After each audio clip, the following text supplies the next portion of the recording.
పరిశుద్ధ గ్రంథము నుండి పాత నిబంధన గ్రంథము ఆదికాండము 49వ అధ్యాయము. యాకోబు తన కుమారులను పిలిపించి ఇట్లా నేను, మీరు కూడి రండి, అంత్యదినములలో మీకు సంభవింపబోవు సంగతులను మీకు తెలియజేసేదను. యాకోబు కుమారులారా, కూడి వచ్చి ఆలకించుడి, మీ తండ్రి అయిన ఇశ్రాయేలు మాట వినుడి. రూబేను, నీవు నా పెద్ద కుమారుడవు, నా శక్తియు నా బలము యొక్క ప్రథమ ఫలమును, ఔన్నత్యాతిశయమును బలాతిశయమును నీవే. నీళ్లవలె చెంచలుడవై నీవు అతిశయము పొందవు. నీ తండ్రి మంచము మీదికెక్కితివి, దాని అపవిత్రము చేసితివి. అతడు నా మంచము మీదికెక్కెను. షిమ్యోను లేవి అనువారు సహోదరులు, వారి ఖడ్గములు బలాత్కారపు ఆయుధములు. నా ప్రాణమా, వారి ఆలోచనలో చేరవద్దు. నా ఘనమా, వారి సంగముతో కలుసుకొనవద్దు. వారు కోపము వచ్చి మనుషులను చంపిరి, తమ స్వేచ్ఛ చేత ఎద్దుల గుదికాలి నరములను తెగగొట్టిరి. వారి కోపము వేంద్రమైనది, వారి ఉగ్రతయు కఠినమైనది. అవి శపింపబడును. యాకోబులో వారిని విభజించెదను, ఇశ్రాయేలులో వారిని చెదరగొట్టెదను. యూదా, నీ సహోదరులు నిన్ను స్తుతించెదరు. నీ చెయ్యి నీ శత్రువుల మెడ మీద ఉండును. నీ తండ్రి కుమారులు నీ ఎదుట సాగిలపడుదురు. యూదా కొదమసింహము, నా కుమారుడా, నీవు పట్టిన దాన్ని తిని వచ్చితివి. సింహము వలెను, గర్జించు ఆడు సింహము వలెను అతడు కాళ్ళు ముడుచుకొని పండుకొనెను. అతని లేపువాడెవడు? షిలోహు వచ్చు వరకు యూదా యొద్ద నుండి దండము తొలగదు, అతని కాళ్ళ మధ్య నుండి రాజదండము తొలగదు. ప్రజలు అతనికి విధేయులైయుందురు. ద్రాక్షావల్లికి తన గాడిదను, ఉత్తమ ద్రాక్షావల్లికి తన గాడిద పిల్లను కట్టి, ద్రాక్షారసములో తన బట్టలను, ద్రాక్షల రక్తములో తన వస్త్రమును ఉదుకును. అతని కన్నులు ద్రాక్షారసము చేత ఎర్రగాను, అతని పళ్ళు పాల చేత తెల్లగాను ఉండును. జెబూలూను సముద్రపు రేవున నివసించును, అతడు ఓడలకు రేవుగా ఉండును.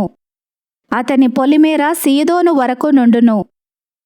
ఇశ్శాఖారు 2 దొడ్ల మధ్యను పండుకొని ఉన్న బలమైన గార్ధబము. అతడు విశ్రాంతి మంచిదగుటయు, ఆ భూమి రమ్యమైనదగుటయు చూచెను గనుక అతడు మోయుటకు భుజము వంచుకొని వెట్టిచేయు దాసుడగును. తాను ఇశ్రాయేలు గోత్రికుల వలె తన ప్రజలకు న్యాయము తీర్చును. దాను త్రోవలో సర్పముగాను, దారిలో కట్లపాముగాను ఉండును. అది గుర్రపు మడిమలు కరచును, అందువలన ఎక్కువాడు వెనుకకు పడును. యెహోవా, నీ రక్షణ కొరకు కనిపెట్టుకొని ఉన్నాను. బంటుల గుంపు గాదును కొట్టును, అతడు మడిమెను కొట్టును. ఆషేరు నొద్ద శ్రేష్టమైన ఆహారము కలదు, రాజులకు తగిన మధుర పదార్థములను అతడిచ్చును. నఫ్తాలి విడువబడిన లేడి, అతడు ఇంపైన మాటలు పలుకును. యోసేపు ఫలించెడి కొమ్మ, ఊట యొద్ద ఫలించెడి కొమ్మ, దాని రెమ్మలు గోడమీదికి ఎక్కి వ్యాపించును. విలుకాండ్రు అతని వేధించిరి, వారు బాణములను వేసి అతని హింసించిరి. యాకోబు కొలుచు పరాక్రమశాలి అయిన వాని హస్తబలము వలన అతని విల్లు బలమైనదగును. ఇశ్రాయేలునకు బండయు మేపడివాడును ఆయనే.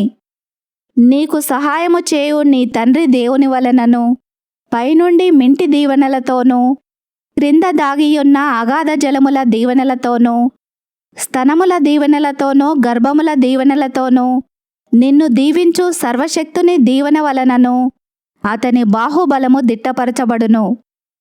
నీ తండ్రి దీవెనలు నా పూర్వీకుల దీవెనలపైని చిరకాల పర్వతముల కంటే హెచ్చుగా ప్రబలమగును.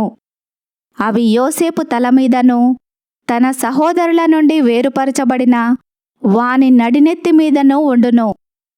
బెన్యామీను చీల్చునట్టి తోడేలు, అతడు ఉదయమందు ఎరను తిని అస్తమయమందు దోపుడు సొమ్ము పంచుకొనును. ఇవి అన్నియూ ఇశ్రాయేలు 12 గోత్రములు. వారి తండ్రి వారిని దీవించుచు వారితో చెప్పినది ఇదే. ఎవరి దీవెన చొప్పున వారిని దీవించెను. తర్వాత అతడు వారికి ఆజ్ఞాపించుచు ఇట్లనెను, నేను నా స్వజనుల యొద్దకు చేర్చబడుచున్నాను. హిత్తీయుడైన ఎఫ్రోను భూమి అందున్న గుహలో నా తండ్రుల యొద్ద నన్ను పాతిపెట్టుడి. ఆ గుహ కనాను దేశమందలి మమ్రే ఎదుటనున్న మక్పేలా పొలములో ఉన్నది. అబ్రహాము దానిని ఆ పొలమును హిత్తీయుడగు ఎఫ్రోను యొద్ద శ్మశాన భూమి కొరకు స్వాస్థ్యముగా కొనెను. అక్కడనే వారు అబ్రహామును అతని భార్య అయిన షారాను పాతిపెట్టిరి. అక్కడనే ఇస్సాకును అతని భార్య అయిన రిబ్కాను పాతిపెట్టిరి. అక్కడనే నేను లేయాను పాతిపెట్టి తిని. ఆ పొలమును అందులోనున్న గుహయు హేతు కుమారుల యొద్ద కొనబడినదనెను. యాకోబు తన కుమారులకు ఆజ్ఞాపించుట చాలించి మంచము మీద తన కాళ్ళు ముడుచుకొని ప్రాణము విడిచి తన స్వజనుల యొద్దకు చేర్చబడెను. ఈ వాక్యమును విన్న మిమ్ములందరినీ దేవుడు దీవించునుగాక. ఆమెన్.